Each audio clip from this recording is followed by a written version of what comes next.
দর্শক, আমরা এখন রয়েছি বাংলাদেশ কর্ম কমিশনার টিএসসি সামনে, কার্যালয়ের সামনে রয়েছে। এখানে মূলত জুনিয়র ইনস্ট্রাক্টর নিয়োগ প্রত্যাশী ডিপ্লোমা ইঞ্জিনিয়ারগণ তাদের দ্রুত নিয়োগের ব্যাপারে অবস্থান কর্মসূচি করছেন। তারা আমাদেরকে যেটি জানিয়েছেন, তারা গতকাল সকাল থেকে অবস্থান করছেন। তারা সারা রাত এখানে অবস্থান করেছেন এবং তারা যেটি জানাচ্ছেন আমাদেরকে, তাদের চূড়ান্ত ফলাফল প্রকাশ না হওয়া পর্যন্ত তারা এখানে অবস্থান করবেন। আমরা কয়েকজনের সাথে কথা বলার চেষ্টা করব তাদের দাবির বিষয়ে।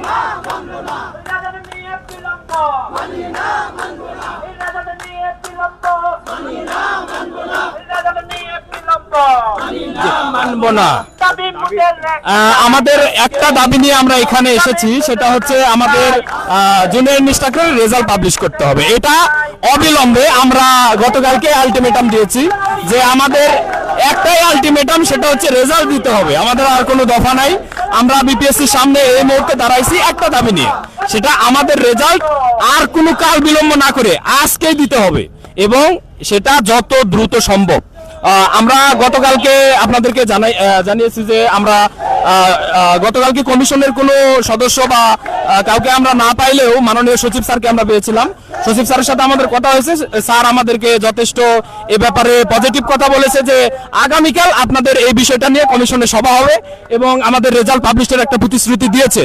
তো সুতরাং আমাদের এই রেজাল্ট বাস্তবায়নের, রেজাল্ট প্রকাশের যে প্রতিশ্রুতি, এটা যতক্ষণ পর্যন্ত আমরা ওয়েবসাইটে আমাদের ফাইল আপলোড হওয়া না দেখতেছি ততক্ষণ পর্যন্ত আমাদের এই কার্যক্রম চলবে। আমরা এক দফা দাবিতে এখানে আছি। আর আমাদের এই আন্দোলনকে বর্তমান দেশের পরিস্থিতি অনুযায়ী আমি সবাইকে বলতে চাই, আমাদের এই আন্দোলনকে ভিন্ন খাতে প্রবাহিত করার কোনো সুযোগ নেই। আমরা বিপিএসসিতে অন্য কোনো উদ্দেশ্য নিয়ে দাঁড়াই নাই। যদি কোনো বেসরকারি টেলিভিশন বা কেউ এটা নিয়ে ভিন্ন কোনো কিছু প্রচার করে থাকে যে আমরা অন্য কোনো উদ্দেশ্যে এজেন্ডা এখানে বাস্তবায়ন করতে এসেছি, তাহলে এই বিষয়টা তারা ভুল করছে। তাদের আগে জানতে হবে, আমাদের ব্যানারটা দেখতে হবে। আপনারা আমাদের ব্যানারের দিকে দেখতে পারবেন যে আমাদের শান্তিপূর্ণ এটা একটা মানববন্ধন এবং অবস্থান কর্মসূচি। কাদের পক্ষ থেকে? এটা ডিপ্লোমা ইঞ্জিনিয়ারদের পক্ষ থেকে। সেসব ডিপ্লোমা ইঞ্জিনিয়ার কারা? যারা জুনিয়র ইনস্ট্রাক্টর নিয়োগের রিটেন পরীক্ষায় পাশ করেছে, ভাইবা দিয়েছে, এখন চূড়ান্ত ফলাফলের অপেক্ষা করছে, সেই সমস্ত লোক। আমাদের এখানে অন্য কোনো এজেন্ডা বাস্তবায়নের কোনো উদ্দেশ্য নেই। আমরা এই যে এত সংখ্যক মানুষ আপনারা উপস্থিত দেখতেছেন, আমরা প্রায় 4000 প্লাস মানুষ ইউনিক ভাবে এখানে ভাইবা দিয়েছি। প্রত্যেকটা মানুষ আস্তে আস্তে এখানে আসা শুরু করেছে। তারা, আমরা আশা করছি সবাই আসবে। সবারই রেজাল্টের দরকার, সবাই আসবে। এখানে আপনারা জানেন 3200-র উপরে আমাদের পদ আছে। ইনশাল্লাহ আমরা, আল্লাহ যদি কবুল করে, আমাদের সবাইকে আল্লাহ কবুল করে নিবে। তো আমাদের শুধু দাবি একটা, আমরা রেজাল্ট চাই। অন্য কোনো উদ্দেশ্য আমাদের এখানে নেই। আমরা অন্য কোনো এজেন্ডা বাস্তবায়ন করতে আসি নাই। আমাদের দাবি, ডিপ্লোমা ইঞ্জিনিয়ারদের মধ্যে যে সকল ইঞ্জিনিয়াররা জুনিয়র ইনস্ট্রাক্টর নিয়োগে ভাইবা দিয়েছে, তাদের নিয়োগ যেন দ্রুত সম্পন্ন করা হয়। বিপিএসসি থেকে আজকেই অবিলম্বে, আজকে দিনের ভিতরে আমাদের রেজাল্ট পাবলিশ করতে হবে। রেজাল্ট পাবলিশ হইলে তবে আমরা আমাদের এই কর্মসূচি স্থগিত করব, না হলে আমাদের কর্মসূচি টানা চলতে থাকবে। ধন্যবাদ। আমরা, আপনারা জানেন ইতিমধ্যে যে গতকালকে সকাল 9টা থেকে আমরা বিপিএসসির প্রাঙ্গণে উপস্থিত হয়েছি এবং গতকালকে আমরা 5 থেকে 700 জুনিয়র ইনস্ট্রাক্টর ক্যান্ডিডেট আমরা এখানে এসেছি এবং স্থায়ীভাবে অবস্থান নিয়েছি। সারাদিন আমরা বিভিন্নভাবে কর্মসূচি পালন করার পরে আমরা অবস্থান ছাড়ি নাই, যেহেতু আমাদের অবস্থান কর্মসূচি।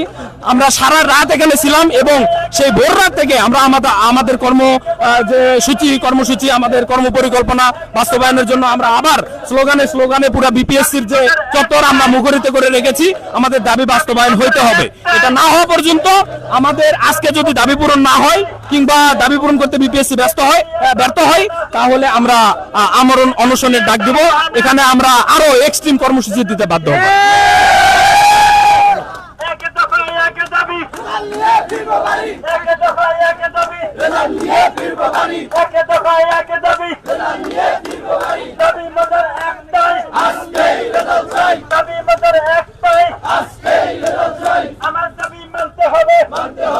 দর্শক, আপনারা যেমনটি শুনছিলেন, তারা দাবি করছিলেন তাদের দাবি যদি অবিলম্বে, মানে আজকের মধ্যে যদি মেনে না নেওয়া হয়, তাহলে তারা আমরণ অনশনের ডাক দিয়েছেন।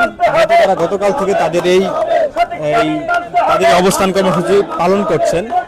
ইতিমধ্যে আপনারা দেখতে পাচ্ছেন আরো কিছু শিক্ষার্থী এসেছেন এখানে, যারা হচ্ছে পদপ্রত্যাশী এবং ভাইবা দিয়েছেন, তা আমাদেরকে জানিয়েছেন। তারা যেটি বলছিলেন, এই শিক্ষা প্রতিষ্ঠানগুলোতে প্রায় 88% পদ ফাঁকা রয়েছে, শুধুমাত্র 12% শিক্ষক দিয়ে চলছে শিক্ষা প্রতিষ্ঠানগুলো। তারা বলছেন দ্রুত সময়ে শিক্ষা প্রতিষ্ঠান এবং দেশের কারিগরি ব্যবস্থার মাদ্রাসা এবং কারিগরি ব্যবস্থার যেন দ্রুত নিয়োগ প্রদান করা হয়।